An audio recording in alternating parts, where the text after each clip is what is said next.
Olá, mais uma vez aqui no Complemente Podcast, Fabiano Assis e Malu Pires, sejam bem-vindos novamente. estamos com um convidado aqui para falar de um tema que estamos apaixonados, né? Olha, eu diria que é um tema que permeia a nossa vida há muitos anos, eu diria uns 20. É, Que bom, né? ela já até apareceu aqui no vídeo já. Vamos falar com a Carol Tilkian sobre amor. Aí a pessoa fala, poxa, amor, né? Como assim? Amor platônico, amor familiar, né? Tem vários tipos de amor, né, Carol? Muitos amores. E aí eu vou apresentar aqui a Carol, ela é psicanalista, colunista da CBN, pesquisadora de relações e tem um podcast chamado Amores Amores Possíveis. Espetacular, né? Exatamente. Porque tá tão difícil a gente falar de amor abertamente hoje em dia, né? E E- você fala de vários tipos de amor no seu podcast. Exatamente. Eu acredito, inclusive, que para que o amor dos casais seja possível, a gente tem que tirar o casal ali da série A do amor e começar a entender que o amor entre os amigos, o amor próprio, o amor na família, o amor no trabalho também tem que ganhar um protagonismo para que o amor do casal seja possível também. E aí eu gosto de brincar que talvez a gente tenha que abrir mão de algumas fantasias para que o amor seja fantástico. Sem dúvida. Não é sobre os modelos, mas talvez sobre quais são as fantasias, as Que legal. projeções, as ilusões que a gente ainda tem das O amor relações. romântico, não é só o amor romântico que vale, né? E não é Exatamente. isso, né? E abrir mão do amor romântico não é abrir mão do romantismo no amor. A Regina Navarro Lins fala muito isso e eu concordo totalmente com ela. Legal, legal. Para começar aqui, sempre as pessoas gostam de brincar da etimologia da palavra, né? Mas se você for pegar a definição de amor no dicionário, é cuidar de alguém que você, né? Cuidar de alguém, né? Só que a gente tem que cuidar primeiro de nós mesmos, né? E você fala bastante nos seus vídeos sobre isso, né?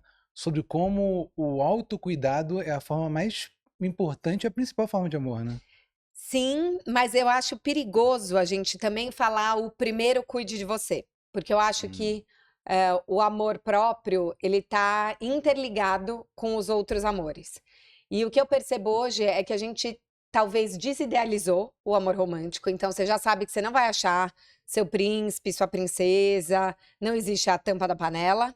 E aí, toda essa idealização a gente está jogando pra gente. Então já que eu não posso controlar meu parceiro, minha parceira, se eu vou receber um aumento, se eu não vou, a política do mundo, a segurança, o que eu vou controlar? Eu. Então eu vou ser a minha melhor versão. E a gente está vivendo numa suposta busca por amor próprio e autodesenvolvimento que tem virado autoopressão. Então acho que nisso a Que gente legal, tem que Célia. tomar muito cuidado.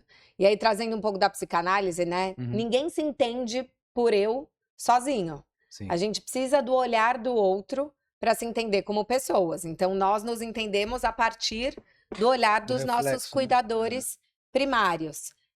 E assim como o bebê se entendeu, né, ali segundo Freud, Lacan, Winnicott, a partir do olhar desses cuidadores, para a gente voltar a se amar, quando a gente fala agora, né, preciso me amar, eu preciso desse olhar dos outros também, porque a gente joga pra gente essa responsabilidade, né? Não, Sim. enquanto eu não me amar, ninguém vai me amar.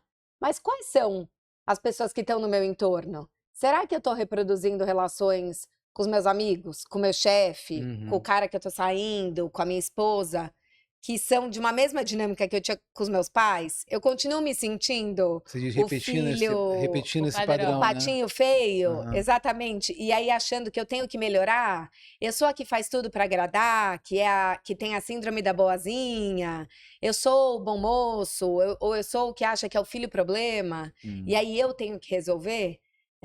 Não é sua responsabilidade resolver isso sozinho. Então, parte de trabalhar o amor próprio, eu gosto de convidar as pessoas a abraçarem o próprio caos e entenderem o amor próprio mais como acolhimento do que como autoestima. É poder pensar, eu sou assim. Sim. E dividir isso com as pessoas e ter pessoas que possam compartilhar e aceitarem você por quem você é e não apesar de quem você é. E aí você falou do cuidado, a Bell Hooks no Tudo Sobre Amor, Novas Perspectivas, coloca uma coisa que eu acho muito interessante, que muitas vezes a gente fala que quem ama cuida, mas o cuidado esconde o controle. Porque eu cuido para que você esteja aqui sob o meu controle. Sim. E aí, trazendo coisas bem atuais, nunca se teve tanta procura por detetives como se está tendo agora. É mesmo? Voltou a moda? Voltou a moda dos Uhum. detetives, tem agora perfis de detetives, celebridades oferecendo serviços online. As pessoas estão colocando aqueles AirTags da Apple Aham, no aham. laptop do parceiro, no carro.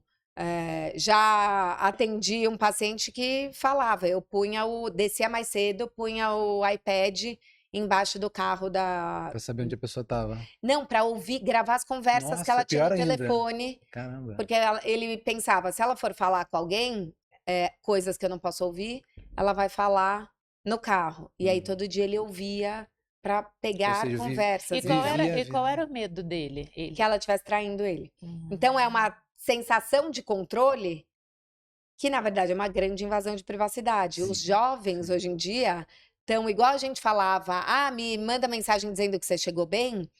Hoje em dia, a geração Z já está usando uma coisa de, não, mas na nossa geração você tem que me dar a senha do seu celular, você tem que dar o share daquele live, então, Aham. onde você sabe Live real 360. time, onde a pessoa tá. É. E isso também é uma invasão de privacidade travestida de amor. Travestida não. Isso também é uma invasão Disfarçada, de né? privacidade disfarçada de amor. Faz sentido. Então a gente precisa tomar cuidado quando a gente usa a palavra do cuidado. Sim. Será que é cuidado Sim. ou será que é Não, mas controle? foi legal que eu trouxe isso aqui e o seu ponto de vista é super interessante, super complementando aqui a nossa visão, porque se você pega a definição de amor por si só é cuidar do outro, ponto, né? E as pessoas sempre, né, as religiões, tudo mais, sempre falam, tem que o amor próprio, né, olhar para si mesmo. E você trouxe um prisma que realmente a gente nunca tinha para pensar aqui no podcast, né? É porque acaba sendo uma linha tênue, né? Ali do que cada um entende. Amor é uma coisa tão pessoal, né? Tudo é tão individual. Vem tudo muito do nosso olhar individual. A gente traz o olhar para o outro a partir da nossa lupa, né? E vem muito das nossas histórias, né? De tudo que a gente viveu. Isso tudo nos constitui. Então acaba que esse lugar desse amor, né, como ele trouxe ali na palavra, e você traz como isso pode ser um controle, né, uma forma de carinho, e aí pode ser uma coisa meio manipuladora, mas também isso, acho que vem muito, né, dessa bagagem das pessoas que estão se relacionando, e eu acho que isso é que é o ponto, quando você traz amores possíveis, eu penso o quanto isso é difícil ser possível, amores tão diferentes. Porque cada um tem uma linguagem de amor, cada um entende amor de uma forma, cada um teve uma história, cada um tem mais sensibilidade ou mais resiliência ou menos ou paciência. Isso tudo compõe esse amor. E aí, será que é possível dois amores percepções de amores tão diferentes conseguirem estar juntos e bem, né? Sem que a gente converse sobre isso, porque acho que uma outra coisa que o amor romântico deseducou a gente é que quem ama me entende sem que eu precise falar. E não E aí briga. acho que a gente volta pro ideal da mãe, né? Que é a mãe que intuitivamente sabe que o bebê está com cólica. E que no caso ela antecipa- nem tá sabendo muito, ela tá achando que ela sabe, né? Total, Aquele ela vai instinto na ali, ó. tentativa e erro. Exato. Mas a gente romantiza esse lugar Isso. e aí a gente acha que o outro tem que saber que para mim é importante comemorar o meu aniversário, porque na minha casa sempre se comemorou e aquilo é uma Sim. grande demonstração de afeto. Só que para o outro, o aniversário nem era uma grande coisa. E aí, se a pessoa não faz uma festa surpresa, você fala, tá vendo? Ele não tá nem aí. E você acha que pedir é roubar no jogo. Não, não quero pedir. Quero que a pessoa saiba. E aí você fica sendo passiva-agressiva, dando umas alfinetadas no outro, ao invés de falar, olha, para mim seria importante que... perguntar pro outro mesmo, né? Porque a gente fala que lá, não faça com o outro o que você não gostaria que fizessem com você, ou Pequena faça crença. com o outro o que você gostaria que fizessem com você, e na verdade faça com o outro o que o outro gostaria que fizesse com ele. É perguntar. Como você como você se sentiria amado e acolhido agora? Às vezes, por exemplo, você tá com um marido, um namorado, uma mulher, uma namorada que foram demitidos. E aí, você chega lá e já quer ajudar a pessoa, então você fala assim, não, mas vamos abrir seu LinkedIn e achar umas vagas. E a pessoa, ela só quer falar mal do Exatamente. chefe, Ela quer viver E o luto, né? abrir Aquela um vinho, perda. e ela se sente invadida, invalidada. E você tá fazendo na melhor das intenções, Sim. só que gera mais mal-estar. E daí você também se sente ali O que que não eu vou fazer, né? O que que eu vou reconhecido, fazer e também, isso né? gera uma briga maior. Então, antes do fazer, é perguntar: o Lógico. que você, como eu posso te ajudar hoje? O que Mas, você mas quer? sabe um ponto que é interessante também nessa troca, né? Porque é uma dança, né? Não é equilibrado, né? Cada um dá o que pode, cada um recebe o que pode. E eu acho que esse lugar do receber, eu acho que é um dos lugares mais difíceis. Porque a gente está muito mais acostumado a fazer do que a receber. Então, às vezes, a pessoa que recebe se sente um pouco devedora na relação. E aí, isso, para ela, já causa um desequilíbrio. É. Tipo, caramba, ele tá fazendo isso, eu quero isso. Ele tá me perguntando, eu quero isso ou eu estou pedindo. Só que será que eu sei receber? Será que eu sei receber e falar, muito obrigada, era isso que eu queria? As pessoas Sem estão. ficar com aquela coisa assim, gente, Com agora eu vou ter dívida, que você faz um nossa. Excelzinho alimentar na sua É. E cabeça, aí já né? faz um gráfico e fala, Mas acho que isso é estou perfil de devendo. pessoas, né? O que que você vê nas suas pesquisas? Isso é mais do momento da sociedade ou isso é uma coisa mais de perfil de pessoa, independente do momento da sociedade? Eu acho que tem a ver com perfil, mas tem um lugar talvez do momento da nossa sociedade que é de hipervalorizar a independência. Hum, Então parece que o receber significa que você é dependente do outro emocionalmente e não é bonito ou admirável você ser dependente de alguém. Como se todos nós tivéssemos que ser 100% independentes. E, na verdade, nós somos interdependentes. E totalmente. tudo bem.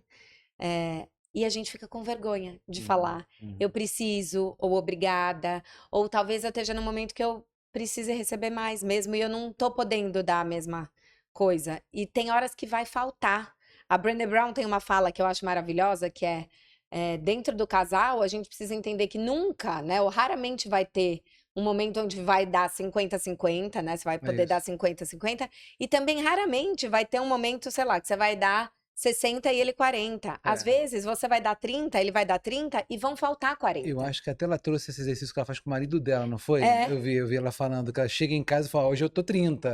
e ele fala, eu tô 30 também. É, E a gente vai ter que se haver com a falta dos legal isso. 40, sem culpar ninguém. Porque eu acho que o grande problema dos casais é que a gente fica querendo jogar a culpa em alguém. E como eu acho que o outro vai jogar em mim, eu já jogo nele.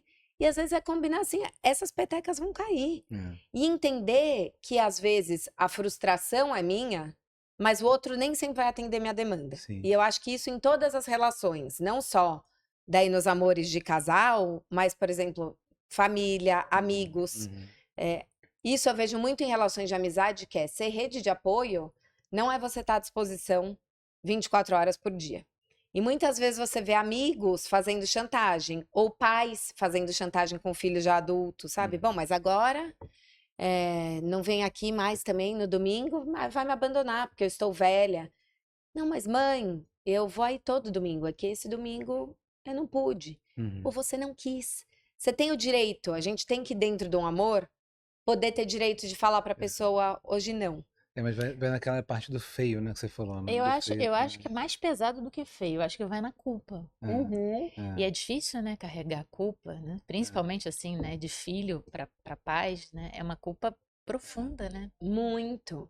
E a gente não sustenta, né? Porque é uma pessoa que você ama muito, que Sim. muitas vezes já segurou a sua onda de outras relações e que vai trabalhar a culpa dentro de você. É. Então você fala, meu Deus do céu, às vezes a gente sustenta mais o nosso incômodo e daí a gente passa por cima das nossas coisas e faz o que o outro espera do que o incômodo do outro. E é um treino também, Sim. poder sustentar o incômodo do outro, assim, você vai ficar decepcionado? Eu sinto muito. É. Mas eu não vou pedir desculpas. Não trazer o incômodo dele pra você, né? E acho que nós mulheres fomos ensinadas, acho que daí isso é uma coisa que tem bem a ver com gênero, a pedir desculpa pra ficar tudo bem.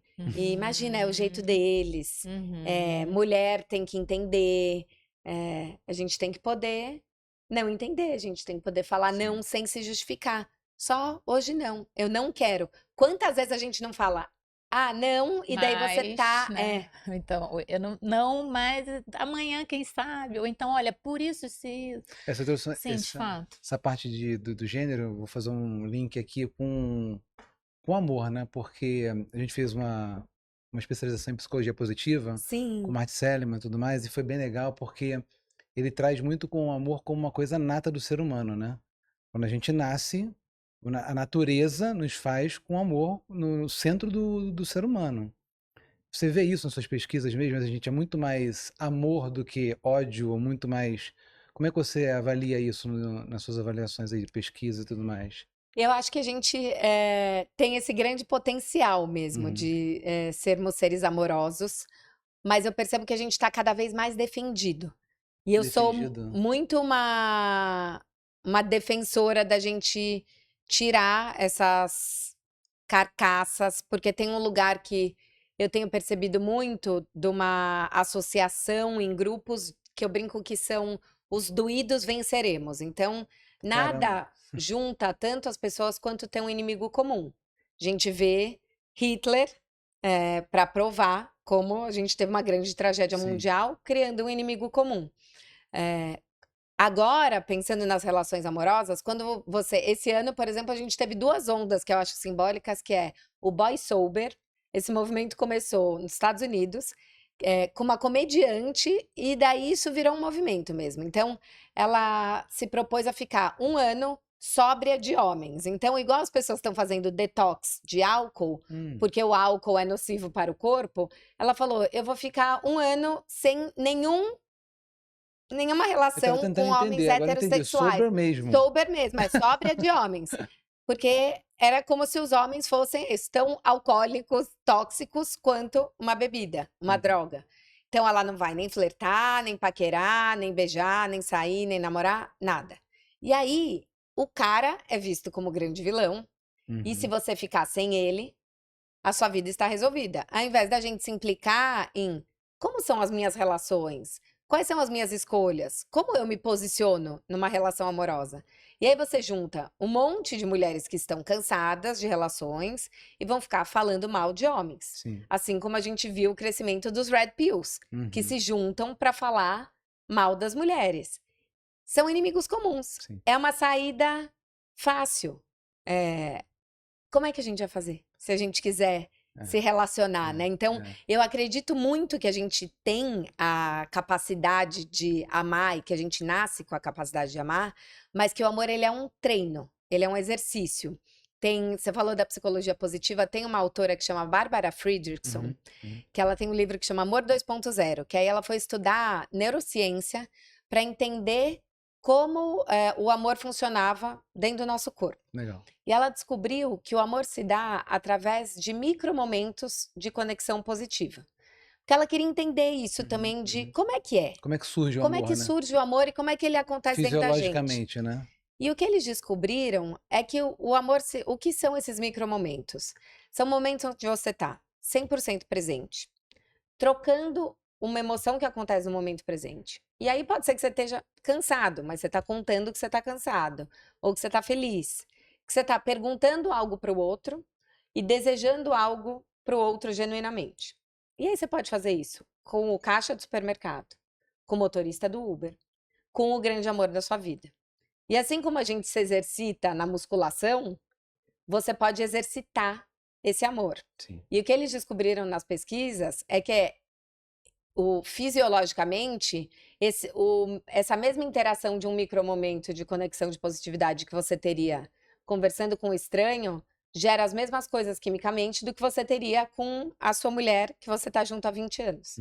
Se a gente treinar esse amor com mais frequência, a gente amplia a nossa capacidade de amar. Sim. E a gente tem treinado menos, porque a gente tá com a cara no celular. Então, hoje você entra no elevador, no Nem um bom dia, ônibus, né? a gente não conversa mais. As pessoas demoram 3 meses para marcar um jantar entre amigos, basta um primeiro pegar o celular, que todo mundo já pega. Então, eu acho que para a gente ampliar essa nossa capacidade, a gente deveria, primeiro, tirar essas muletas dos inimigos comuns, porque a gente usa elas também para se sentir menos sozinho, né? Porque só eu que estou com dificuldade, eu me sinto muito desamparado. Mas se é um problema todos nós contra os homens, que são os malditos, o problema Ou já não é só contrário, né? meu. Ou contra as mulheres que estão interesseiras e que vão dinheiristas. Sim, sim. E uma coisa que eu fico pensando também é essa questão da terapia, né? Porque você falou dessa questão de ficar sóbrio de homem, né? Será que ela não estava repetindo um padrão, né, vamos usar o termo dedo podre, né, que a gente já falou aqui já em outro É. podcast, né? Repete o mesmo tipo de homem, porque ela inconscientemente não consegue trocar, e ela criou aquele padrão de homem que para ela é nocivo, é tóxico, né? Sabe uma palavra que eu odeio? Atraio. Eu só atraio gente assim, como se você fosse um ímã parado, inerte, que as coisas vêm na tua vida, né? Eu só atraio chefe abusivo, eu só atraio, né, o meu dedo podre. Qual é a minha escolha, né? Qual é o gozo, o ganho secundário que eu tenho em estar nesse papel? E o que que encaixa até, né, dentro da minha energia psíquica, né? Porque também você é uma mulher muito potente, e as mulheres estão ficando cada vez mais nesse lugar da independência, da potência, das salvadoras, fazedoras, exaustas, cheia de sintomas, parêntese, mas continuam ali. Esse tipo de mulher que tem essa potência toda desse masculino dentro dela, que não tem nada a ver com masculinidade, né? A energia psíquica Sim, dela, o que que vai caber para ela? Um homem com uma baixa energia masculina, ou seja, um homem que tem uma energia feminina mais alta do que a dela. Então, é um homem que vai ser mais sensível, que vai saber receber mais, que vai ser mais paciente. Então, ela vai ser a fazedora, tem que ter alguém que dê conta, né? Porque se ela tá sentada na cadeira dos dois, tem que ser alguém que caiba. Só que é interessante porque depois de um tempo, essa mulher olha para esse cara e fala assim: gente, como assim? Eu escolhi essa pessoa fraca, que não faz nada, que não carrega uma sacola, enquanto no começo, sempre, né? Ela que deixa que eu faço, deixa que eu levo. E aí ela termina com esse cara fraco, né? E aí, bom, eu tô falando isso aqui aleatoriamente, tá? Mas não que eu tenha atendido exatamente assim, porque assim, eu tenho um olhar um pouco mais para a família, né? Para o olhar sistêmico. Mas o que que essa mulher vai fazer? Vai voltar pro mercado. E ela vai falar: o problema era porque ele era fraco. Agora eu vou pegar um cara diferente. E aí ela vai lá e repete o mesmo padrão de uma outra forma. Só que ela não olha de onde surgiu isso, né? Qual é a percepção que ela tem do masculino, não da masculinidade? Qual é a percepção que ela tem do feminino, que não é feminilidade, não é ir no salão, não é falar bonitinho? O que que é um feminino? O que que é o receber? O que que é o acolher? O que que é o masculino? O que que é o fazer? O que que é o controle? Isso vem, né, como você trouxe Freud aqui, do início da nossa vida, né? Os nossos cuidadores. O que que essa moça entendeu sobre esse pai que muitas vezes foi ausente, abusivo, É. ou foi fraco também? E essa mãe, né, foi vítima, não foi? E aí eu acho que essas construções, elas são muito profundas dentro da gente. E aí eu não consigo entender, e a minha pergunta vem daí, você que trabalha totalmente com isso, como ajudar pessoas a chegar nesse lugar de não atrair, de não ter dedo podre, sem olhar para sua história profundamente, porque dói, né? No fundo, isso tudo é uma grande dor. É uma menina ali dentro que está ferida. E que por muitas vezes ela quis aquele pai não teve, ela foi lá e não preciso de homem, não preciso de. Tô falando que é sempre assim, mas acho que a dinâmica oculta dessas relações são um pouco assim. Então, a minha pergunta para você é: num mundo hoje onde é tudo volátil, onde é tudo rápido, onde as pessoas querem 5G, como você o falou no café retorno, filosófico, né? sabe, cada vez É. mais rápido, quero resolver. Como é que eu faço para consertar esse meu dedo Porque nos seus sem ter atendimentos com certeza deve chegar isso sem também, ter né? A que ter pessoa esse quer, como é que eu muito. resolvo? e aí, Muito. como que você poderia, para quem está nos assistindo e não quer passar por esse percurso todo de dor, mas quer de alguma forma sair ali do seu sofrimento, o que que você acha que a pessoa, para onde que ela pode olhar para que ela não reproduza mais esses padrões? Eu acho que eu convidaria ela primeiro a se dar um tempo para viver os lutos dela, e daí não por acaso. Agora eu tô dando aula também na Casa do Saber. Eu tô com uns Ah, cursos na legal. Casa do Saber. Depois a gente deixa o link aqui para a pessoa acessar. Até vou deixar um link que daí tem desconto para assinar a casa com esse Opa, link. isso, melhor ainda, hein? E o primeiro curso que a gente lançou juntos lá foi sobre luto, rejeição e abandono, como lidar com os finais das relações. E agora, em agosto, a gente está lançando como fazer os amores serem possíveis hoje. E acho que a gente não se dá o tempo do luto das relações, porque tem uma coisa isso, não, amiga, vira a página, você já tem que partir para a próxima, e aí você vai para a próxima relação, exatamente como você falou, de um lugar muito repetindo um padrão. Tem um TED que eu gosto muito e que eu queria convidar todo mundo a assistir, se vocês ainda não assistiram, que chama O Perigo de uma História Única, da Chimamanda. Não vou assistir. E o que ela convida a gente a pensar é: qual é a história que você conta sobre você? Que muitas vezes nem vem diretamente de uma história amorosa, vem de uma história, infantil. Sim. Então, por exemplo, trazendo aqui a minha história única, que eu acho que durante muito tempo eu contei sobre mim. Então, a minha mãe morreu, eu tinha 5 anos, e eu lembro, isso me marcava muito, que eu era a única criança, eu e meu irmão, que no Dia das Mães a gente pintava 2 desenhos para levar para as avós, porque não tinha, né? Todo mundo. Acho que era a única vez que a criança não queria mais coisas, né? Eu só queria pintar um, até porque eu nem gostava de pintar. Mas tinha que pintar 2, porque eu não tinha uma mãe, então a gente levava para as 2 avós. Eu era uma criança de cabelo enrolado nos anos 80, onde todo mundo alisava. Então, se eu queria me vestir de princesa na festa fantasia, não tinha princesa. Minha avó me ensinou a dormir de bob e fazer touca para o cabelo ficar liso. Tinha uma sensação de inadequação que já estava em mim, assim. Eu lembro uma vez que meu pai me deu um cheque para eu ir comprar um biquíni para as minhas férias. Eu entrei na loja do biquíni e eu não fui atendida. Provavelmente a loja estava cheia porque era perto do Natal. Só que o que eu vi? Um monte de meninas com mães e eu estava sozinha. E daí o que eu pensei? Eu não fui atendida porque eu não tenho mãe. E eu voltei chorando para casa. Ai, que péssimo. E durante muito tempo eu me senti inadequada. E isso afetou a minha vida amorosa diretamente. Eu lembro que depois passaram muitos anos, eu já tinha 20 e poucos anos, estava numa festa com uma amiga que eu considerava linda, inteligente, articulada, estava eu e ela, veio um cara conversar. Na minha cabeça era, bom, estou com ela? Obviamente esse cara está olhando para ela. Daí você até já se retrai, né? Sabe, se você não puxa o papo, você fica ali de coadjuvante. A noite passou, no dia seguinte o cara me mandou um e-mail no meu trabalho, porque por acaso a gente tinha amigos em comum, ele falou, escuta, passei a noite inteira tentando puxar papo com E você você, não sei o nem quê. deu bola. E aí, no fim, a gente namorou 4 anos, e foi um namoro ótimo.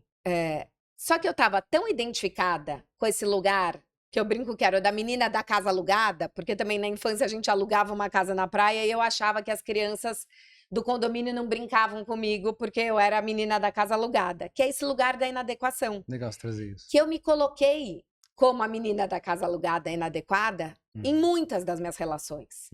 A hora que eu saí desse lugar, eu fui a estagiária que falava, eu falo mais ou menos espanhol, posso falar aqui com a Guatemala, que ninguém queria falar, porque os outros queriam só falar com os Estados Unidos, que era mais chique. Eu falei, não, eu quero falar. E daí fui crescer, eu posso fazer a apresentação de não sei o quê? Respondi o e-mail do cara, mas eu precisei sair desse lugar. Então, às vezes, não é só sobre o cara que a gente está saindo, qual é o meu papel dentro dessa família? Sabe? Eu acho que eu tenho um paciente que ele falava isso, ele se sente o filho burro.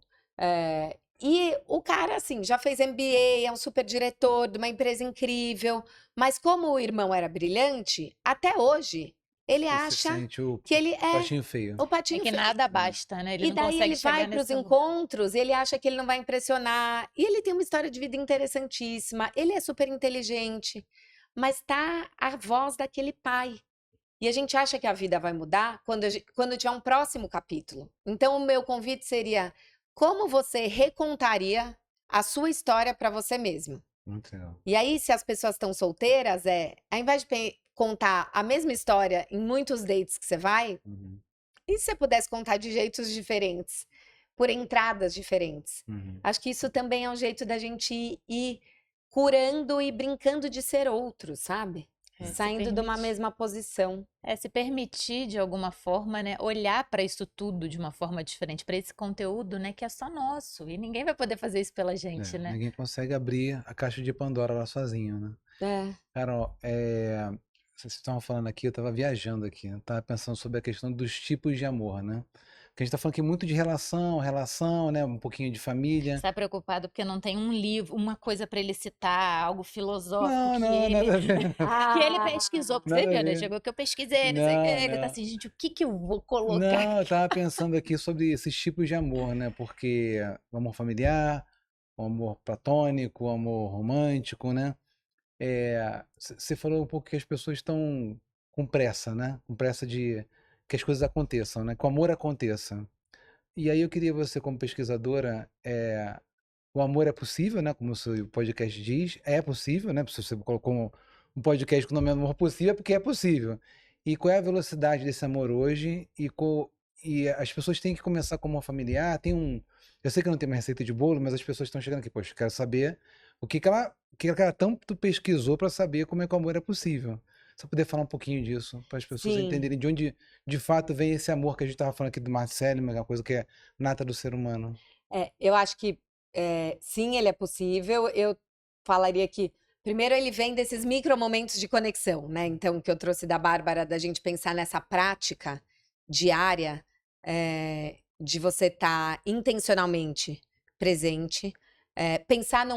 Eu gosto de pensar no amor também, que ele é mais ação do que sentimento, porque a gente romantiza assim, porque eu sinto. Legal. Acho que a gente tem que começar a pensar assim, o que que eu faço pelas pessoas que eu amo? Porque aí você sai também da romantização dos amores platônicos, das relações, às vezes, familiares ou de amigos, que são muito tóxicas. Então, e também sai de um lugar passivo que só espera receber, receber, receber. Então, é transformar o amor e avaliar as nossas relações pelas ações. Eu tô abrindo a minha agenda e uma vez por semana me organizando para ir jantar com a minha avó. Eu tô deixando um bilhetinho pro meu marido no café da manhã. A Ellen Fisher, que é uma grande antropóloga americana que estuda amor, ela casou pela primeira vez com 65 anos. Caramba. Maravilhosa. Eu fui entrevistar ela e ela fala que ela tem um hábito com o marido de que todo dia de manhã eles deixam um bilhete. Se eles tomam café juntos, eles falam um pro outro. Mas se por acaso um acorda mais cedo, outro mais tarde por compromissos de trabalho, eles deixam um bilhete fazendo um elogio de uma coisa que eles gostaram que o outro fez no dia anterior. Porque isso vai treinando Legal. esse olhar de, olha, eu percebi, eu prestei atenção. Porque acho que principalmente nas relações de Sim, casais sim. longas, eu ouço muito casais que falam, eu me separei porque meu casamento virou uma microempresa. A gente vai transformando o casamento numa grande divisão de tarefas e Sim. Ainda burocracias. mais quando vem filhos, né? Que aí o Exatamente. casal é atropelado, né? Então, poder se comprometer com ações, pequenas ações diárias, eu acho Esses micromomentos que você trouxe, bem legal, hein? que é muito Bem importante. legal. Pensando no casal, também tem um outro pesquisador que chama John Gottman. Ele tem um instituto que chama Gottman Institute. E eles fazem muitas pesquisas com casais que estão juntos felizes, juntos infelizes, casais que se separaram. E o que eles descobriram? Que o que eles chamam de que a gente deveria ter uma conta bancária emocional. E aí eles descobriram que tem uma conta de 5-1, meio dólar para real. Que para a gente zerar uma interação negativa, então seja uma patada que você deu ali sem querer no marido, na mulher, sabe, uma resposta atravessada, ou uma briga, ou um desentendimento, você precisa ter 5 interações positivas. Caramba, hein? Ficou caro, hein? E o ponto é que a gente não vai tendo essas interações positivas, porque quanto mais, né, acho que vocês estão juntos há 20 anos devem saber assim, quanto mais tempo você está junto, você Com fala, não, mas é certeza. óbvio que ela sabe que eu admiro o jeito que ela trata os nossos filhos, ou que eu adoro a forma como ela mexe no cabelo. E que a gente intencionalmente tem que trazer esses pequenos elogios, igual a Ellen faz o bilhete, trazer esses bids de conexão. E o que ele fala dos bids de conexão que eu acho maravilhoso é a gente se interessar pelo interesse do outro. Então, não é assim, a pessoa adora a escalada, eu preciso gostar de escalar também, porque a gente acha que é um pouco Sim, esse sim. lugar da simbiose. Eu não preciso ser o outro, mas eu posso falar, por que, da onde vem essa sua paixão? Me explica. É a pessoa se sentir vista. E aí, trazendo para o casal e para o mundano, às vezes é assim, eles têm um artigo que conta uma história assim, o casal foi viajar, era uma viagem para se conectar e a mulher adora plantas, e daí todo dia de manhã eles iam andar, e ela falava, nossa, olha que flores bonitas, será que daria para plantar no nosso jardim? E o cara estava respondendo e-mail do trabalho no celular. Era só ele virar e falar, elas são lindas, ou até mesmo falar, nossa, eu não acho graça nenhuma nas plantas, me conta por que você acha. E a gente não valida Sim, o olhar do outro. sim. Isso vai fazendo o outro se sentir desimportante. É. Quando a gente está num começo de date, pensando nos começos de relação, às vezes a gente fica com vergonha de não saber sobre o que o outro está falando. Então a gente não pergunta mais. E aí, pensando nos tempos do amor, eu queria lembrar que o amor não segue o tempo do chat GPT e nem dos streamings. Eu até falei isso lá no Café Filosófico, porque eu achei um exemplo assim bem concreto e muito simbólico. Em janeiro, eu dei carona para uma amiga da minha afilhada, 15 anos, ela estava de férias de janeiro, voltando da praia para São Paulo, e daí ela estava no carro me contando que eles estavam em turma na praia e que eles viam os filmes do Netflix Velocidade 2 para chegar mais rápido no final, porque eles queriam saber o que ia acontecer. E daí eu pensei, se um filme que eles escolheram no momento de lazer, eles aceleram na velocidade 2, Imagina a vida, né? como é que você vai fazer para esperar a mensagem do cara? Né? O tempo de você conhecer alguém. Sim. Tem um tempo. E assim, um dia a pessoa vai responder em 1 hora, talvez depois de 3 dias ela demore 2 dias para responder. A gente está querendo criar padrões. Sim. É assim, não, mas deixa eu pôr aqui no chat GPT para ele me dizer, né? Fulano responde em aproximadamente 1 hora e Olha, 4 minutos. vou te- Caso passe disso, aponta para um desinteresse que significa que está falando com outra mulher. A gente já vai criando essas teorias e nem pergunta para o outro. Sim. Então, eu acho que para que o amor seja possível, a gente tem que entender menos e sentir mais. Porque a gente está querendo entender tudo do outro. Racionalizar, né? Criar equações do amor, vamos dizer assim, né? E ter controle da situação. Porque tá todo mundo tão machucado, e não só pelas próprias vivências, como ecoa na gente todas as vivências midiáticas. Então, cada vez que a gente vê Shakira foi traída, a Preta Gil ficou doente, assim como 66% das mulheres que têm câncer é largada pelo marido. A Você Isa vai tava ficar. A grávida. Isa estava grávida e 1 em cada 5 mulheres grávidas é largada antes do bebê nascer. Você vai criando esses medos e vai Sim, entrando num sim. estado de estresse pós-traumático. Fica no fear, fight, freeze, né? Fica lá desesperado, achando que vai acontecer com você daqui a pouco, né? Exatamente. O primeiro homem ou mulher que você interagir, criar alguma relação de amor, né? É difícil. É difícil, mas é possível. É muito possível. Mas acho que eu falo que o amor ele é uma aposta, mas ele não precisa ser um jogo. Legal. E a gente está querendo ter certezas para jogar. E saber quais são as cartas. Então, acho que assim, os coaches de relacionamento, para mim, são de serviço, porque é como se você tivesse uma cartilha mesmo, que fosse a mesma resposta fosse funcionar com todas as pessoas. É como se eu tivesse que achar padrões e evitar o conflito, o desconforto. Aí eu tenho todas essas conversas e essas teorias na minha cabeça. Eu nem coloquei para o outro. E eu vejo isso muito na minha clínica de pessoas que já desinvestem. Elas falam, quer saber, é melhor eu sair dessa relação. Você fala, mas você conversou com a pessoa? A própria terapia de casal, né? Eu vejo cada vez mais casais fazendo terapia de casal, mas muito num lugar de ou eu vou para terapia ou eu vou procurar o litígio. Chancelar, é para chancelar algo que já tá meio que para decidido, dizer né? algo do tipo, olha, eu tentei isso também. E é claro que a gente tem que lembrar que assim, é uma coisa que ainda é muito para pessoas privilegiadas, porque assim, você tá fazendo a sua terapia individual, você ainda vai ter um custo da terapia de casal.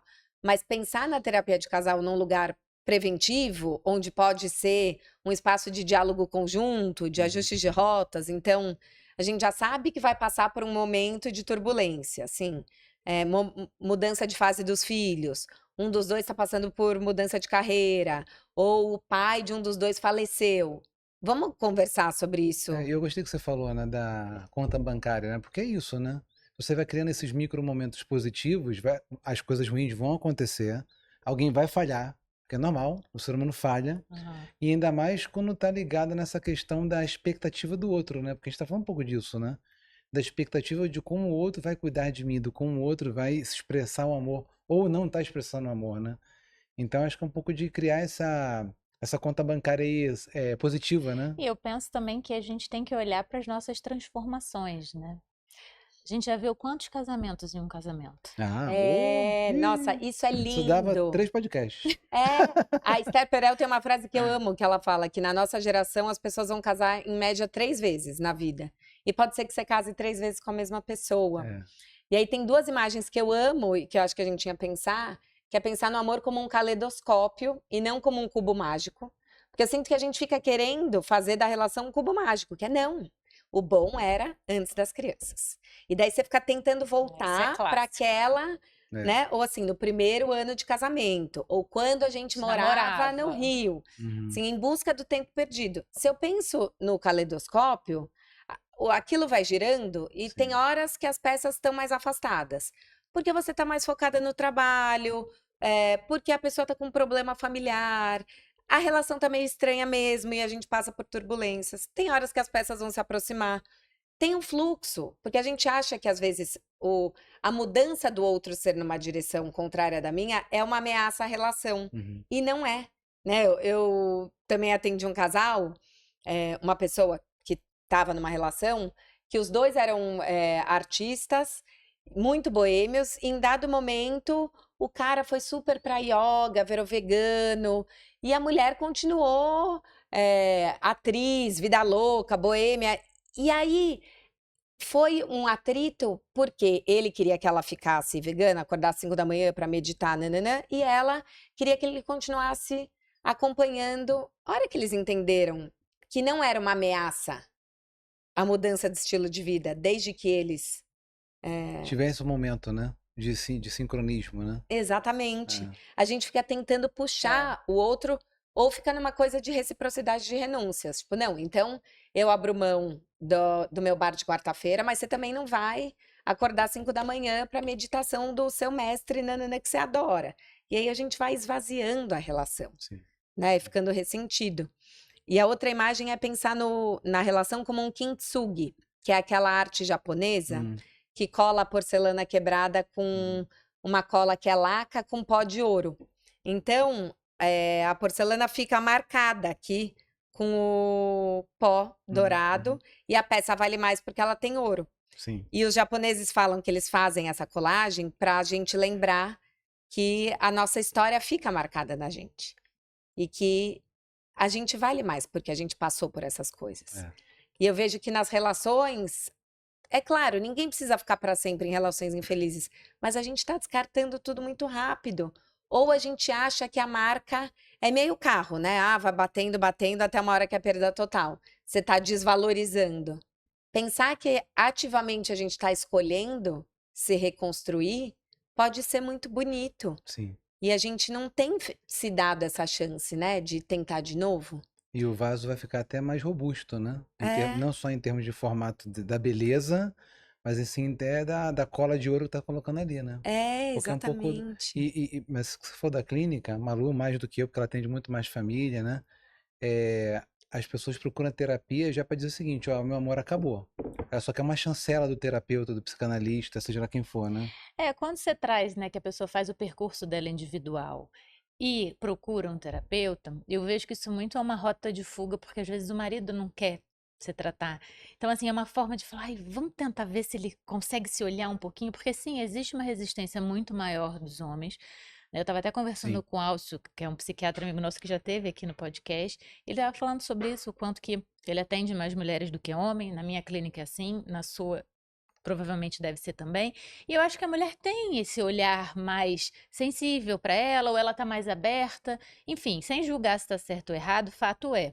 As mulheres olham mais para isso. E numa hora de conflito num casal, ela já está fazendo o percurso dela, então ela já está com o olhar dela muito mais ampliado para aquilo ali. Então, quando os dois fazem o seu percurso individual e fazem a terapia de casal, aí eu acho que é outra história. Agora, quando a terapia de casal entra para ele acordar, eu vou levar ele para terapia de casal para ver se ele acorda, para ver se ele entende o que está acontecendo. Não vai Comigo, né? funcionar. Não, até com ele mesmo. Não, Mas a porque- gente só consegue se olhar quando a gente de fato quer Porque o que pagar a esse Carol preço. convidou a nossa audiência aqui é a criar essa conversa e não ter o mediador ali, que é o terapeuta, que às vezes é necessário para começar a criar essa conexão dessa conversa, né? Essa Claro. conversa iniciar. É um pouco disso, né, Carol? Sim. É por aí?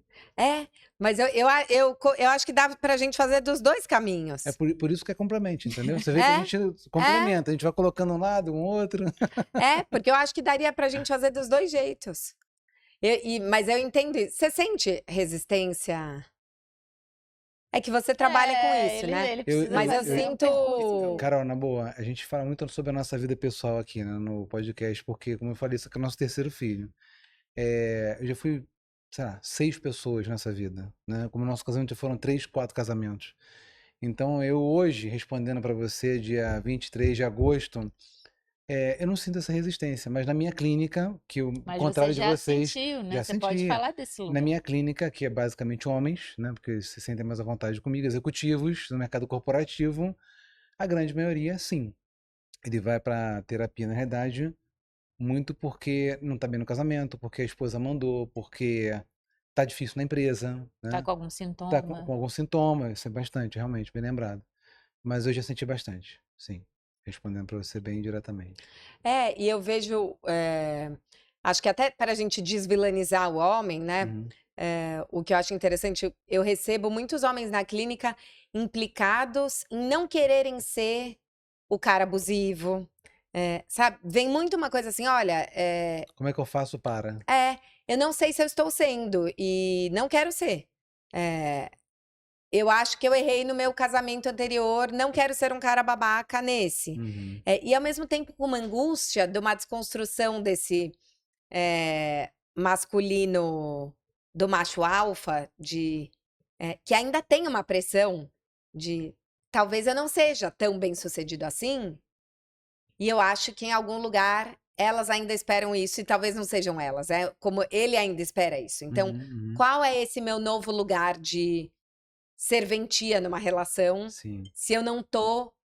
Eu nem talvez queira estar nesse lugar de potência, mas eu não sei qual é o meu valor nesse novo lugar. Então também tem um homem que tá Meio perdido, né? vulnerável e perdido. Claro. Pra gente de Faz novo sentido o que você tirar esse falou. lugar que, nossa, eles estão se Sim, esquivando e nós mulheres claro que não. estamos super abertas. Acho que tá todo mundo Claro. acuado, né? E eu acho que eles são muito cobrados. Assim como a gente fala muito que as mulheres são cobradas, que tem todo esse movimento da mulher, o homem é muito, e cada vez mais.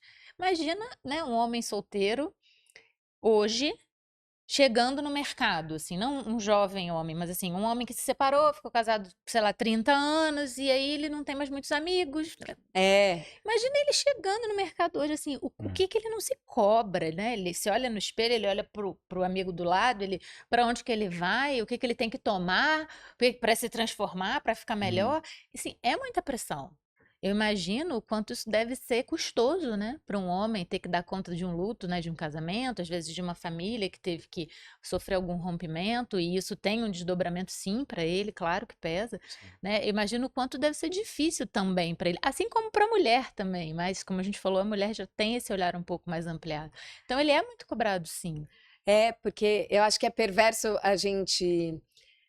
Todos nós já expusemos nossas vulnerabilidades e fomos machucados exatamente nelas. Uhum. E acho que até socialmente as pessoas jogam elas na nossa cara às vezes. Então, nós mulheres, eu penso que assim, a nossa geração foi criada para ser independente.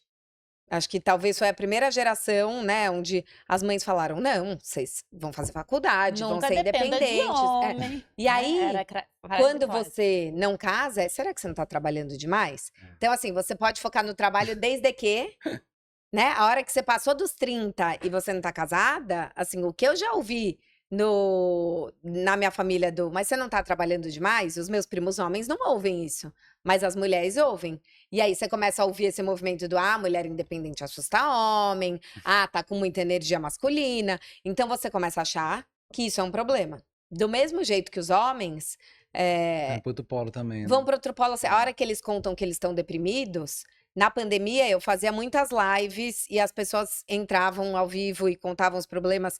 E muitos homens entraram contando que namoradas ou esposas terminaram as relações quando eles contaram que procuraram psiquiatras e começaram a tomar remédio. Então, assim, a gente pode deprimir, mas eles não? Sim. E mulheres no chat falando, roubada, homem deprimido, roubada. Então, assim, o macho alfa babaca não, mas o deprimido não pode? Então, assim, vulnerável só até a página 2? Sim. É difícil esse lugar, porque daí você também se pune pelo seu próprio direito a ir em direção aos seus desejos ou ao acolhimento da sua vulnerabilidade, né? Uhum. Vou fazer uma brincadeira de futurologia aqui, que eu vi o seu vídeo no Café Filosófico. Você trouxe algumas estatísticas bem legais. Aí fez match comigo, né? Que eu adoro estatística, né? Ele estava maravilhoso! procurando um momento para falar sobre estatística. Adoro números também. Então, você trouxe vários números super legais ali, né? Eu vou trazer um que é bem recente, que o IBGE, não sei se você viu, publicou, é a projeção da população do Brasil em 2042 vai começar a decrescer absurdamente. Ou seja, as pessoas estão tendo menos filhos. Até mostrou que no Rio Grande do Sul e Alagoas, se eu não me engano, em 2027 já começa a decrescer. Absurdamente. 2027, gente. A gente está em 2024. Amanhã, né? Então, assim, isso me espantou bastante. Eu estava na página do G1. Foi anteontem, se eu não me engano. Eu falei, cara, vou trazer isso pro Papo Carol, porque os amores são possíveis, mas as pessoas estão fazendo menos amor. E estão gerando menos vida.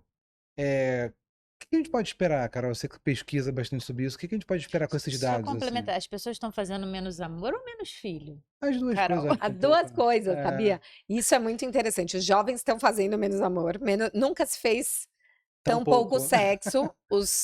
A geração mais jovem está transando menos que todas as gerações. Que triste. Eu acho que é bem sintomático mesmo. Porque. E aí tem alguns pontos para a gente pensar de por que os jovens estão transando menos. Tem um lugar de. Primeiro, a gente pensar aonde eles estão recebendo dopamina de um jeito com maior controle.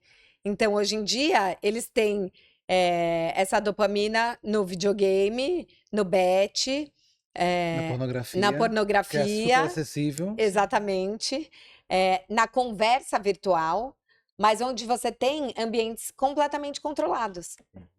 O sexo, querendo ou não, ainda é um lugar, né, onde você vai lá no fazer ao vivo. Sim. E são jovens que cresceram totalmente num ambiente digital, onde você tem o seu avatar, tanto que agora está se discutindo a infância sem telas, para que a gente tenha uma diminuição dos casos de depressão, de suicídio, de transtorno de imagem, que tem crescido loucamente entre crianças de 9 a 14 anos, que faz com que a hora que eles fiquem jovens, de 15 a 20 anos, eles queiram transar menos, porque eles estão inseguros com os próprios corpos, e porque tem um medo de entrar numa relação onde eu posso ser exposto.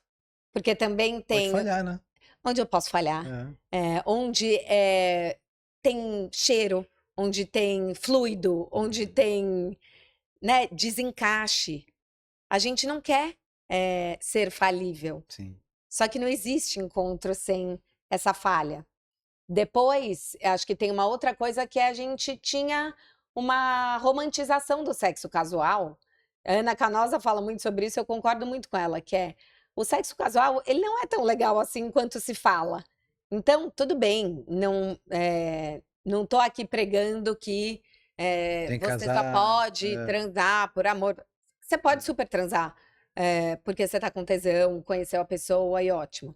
Mas tem um lugar de uma intimidade que, para muitas pessoas, também faz parte do tesão.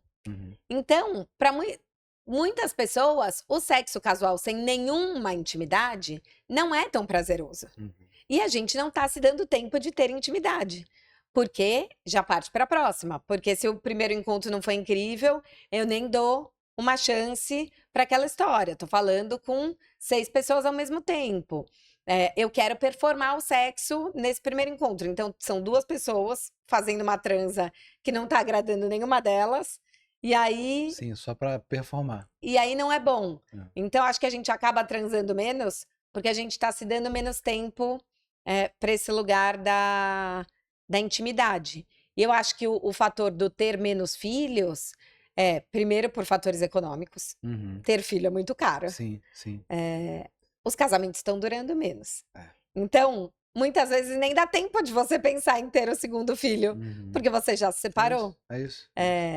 E aí, você pensar que você vai ter um filho com cada pessoa, Isso vai significar que você vai ter que discutir as guardas compartilhadas numa. Eu já escutei uma frase muito boa. Você separou para ter outro filho com outra mulher. Não, concentra numa só, pelo menos você descobriu um concentrado, né? Porque tem muito isso, essa visão um pouco até machista, do tipo, olha, eu não vou ter filho com 2 mulheres porque eu vou estar distribuindo o problema, como você falou, né? Eu acho que a gente tem começado a pensar nisso. E pensando nas mulheres, a gente demora mais para ter filhos. A gente ainda não. Agora começa a se discutir sobre congelamento de óvulos, pensar em planejamento de Sim, fertilidade. sim. Então, muitas vezes, a hora que você quer ter filhos, a sua janela de fertilidade já está ali nos finalmente e você não encontrou alguém. É Então, verdade. você até gostaria de ter filhos e acaba não tendo filhos Você faz porque de você não congelamento de encontrou. óvulos, olha, eu na minha empresa, várias mulheres falam sobre isso, porque tá nessa dinâmica do mundo corporativo, não conseguiu encontrar ainda o amor perfeito, que eu acho que é uma coisa que a gente não falou aqui, né? Mas não consegue encontrar e fica esperando também o amor perfeito, e aí uma forma que a tecnologia hoje permite é congelar o óvulo, né? É Não, um efeito colateral, eu talvez, sou né? muito a favor. Eu até foi um dos vídeos que mais teve engajamento foi quando eu falei sobre congelar óvulos. Eu congelei com 33 e acho que hoje eu tenho 40. Na minha geração, as minhas amigas congelaram mais tarde, mas muitas foram congelar e já não tinham reserva ovariana. Você chega para congelar, falam, você tinha que ter visto isso com 30. Daí você fala, por que ninguém falou isso pra gente? Exato, né? Então, acho que quanto mais cedo a gente puder ter essa conversa, é claro que, de novo, é um procedimento que é caro, Sim. mas mesmo sendo caro, tem pessoas que gastam esse mesmo dinheiro numa viagem de Réveillon, ou comprando um carro. Se você quer pensar nisso como um investimento para uma possibilidade Sim. por que não se planejar? A gente pensa em planejamento financeiro, mas não pensa em planejamento familiar. Também é algo que deveria ser discutido e que a gente vai empurrando assim, depois eu penso. A gente precisa, isso também é fazer o amor ser possível, Sim, né? sim, sim. E eu sinto que uma das grandes barreiras para se falar sobre o tema é que parece que quando você traz, eu perdi, eu falhei nas vias normais, estou apelando. Então, não é só Mais sobre uma culpa, né? É culpa, é muito mais a barreira do eu me sentir uma perdedora do que só sobre o dinheiro, sabe? Sim. Então é também poder normalizar essa conversa. Isso é muito importante. Isso devia ser mais falado. Porque é de fato isso, né? É muito mais você admitir ou reconhecer de que sim, você tá antecipando algo que pode acontecer. Pode ser que não aconteça, mas pode ser que aconteça. E desde muito nova você já ter essa consciência e já ter esse lugar do eu vou fazer sim. É quase como se você estivesse concordando de que não vai ser, né, das vias normais, ou que isso de alguma forma é um fracasso, né, ou que não tá fazendo como gostaria. Sim, Então vamos tirar essa isso. culpa daí, né, Carol? Até porque o congelar não é só para mulheres que não têm parceiros. Às vezes é para mulheres que vão casar, mas que o casal vai querer fazer um MBA. Ou que vai querer viajar pelo Brasil e ter o filho mais tarde. A gente precisa poder falar sobre isso, né? Sim. E deixar o amor acontecer, né? E não forçar, de repente, criar uma família só porque a microsociedade, o macrocosmo tá falando pra você que, olha, já tá na hora, né? Tem que De quem é a ter. hora, né? De quem é a hora? Carol, estamos chegando no final, infelizmente. Eu sou a parte azulzinha do controle. Eu sou a parte Eu do ficaria controle. aqui falando de amor a noite toda. E a gente sempre pede, no final, que a pessoa deixe um recado, uma frase, uma passagem de um livro, o que vier no seu coração, o que o amor mostrar pra você, ali pra aquela câmera, pra nossa audiência. Isso vai dar um corte maravilhoso, falando sobre amor, não tem como ficar ruim. Ai, que bonitinho. Que veio do seu coração. Tá tão mudado. Maravilhoso. Tá tão Feedback mudado. positivo, ó, feedback positivo aqui, ó. Muito bom. Registra aí, Borel, registra aí, Borel. Vai lá, que Carol. bonitinho. Eu queria convidar vocês a praticarem o amor, mais do que só acreditar no amor, pensar que o amor é uma prática. O Erich Fromm, que é um psicanalista que eu amo, ele fala que o amor é o que o amor faz. Então, a gente pensar no amor como uma ação, e ele tem um livro que eu amo que chama A Arte de Amar. E se a gente pensar no amor como uma arte, ninguém acorda e toca a 9ª Sinfonia de Beethoven. Para você tocar piano, você precisa de disciplina, de prática, de paciência, de constância. A gente ainda acha que o amor vai acontecer assim, eu vou trombar a pessoa no elevador do shopping e pronto. Que a gente possa se comprometer a disciplinadamente ter uma mensagem positiva, fazer algo pela pessoa que a gente ama, ter paciência para cultivar essa relação e entender que se essa relação acabar, as coisas não se perderam. Se esse pianista estivesse aplicando para ser o primeiro pianista da OSESP e ele não foi escolhido, ele saiu um pianista melhor. Se essa história, se esse casamento, se esse namoro acabou, o que você exercitou como ser amante? Com certeza você vai sair uma pessoa melhor. Então, que a gente possa exercitar e praticar o amor por nós, e não só pela pessoa amada. Isso vai ser melhor para todo mundo. Ah, que Falam que lindo. top é coisa de velho, mas foi top. Ah, muito obrigada! Foi muito legal, Carol, muito obrigada. Obrigada pelo Nosso papo convite, foi uma delícia. Passou rapidinho, né? Nossa, muito! É muito bom, né? Legal, galera. Fechando mais um Complemente podcast com muito amor aqui para vocês. Exercitem amor. Academia do Amor é o recado da Carol e o nosso Saúde e Paz Mental para vocês. Obrigada, gente. Um beijo, até a próxima. Tchau.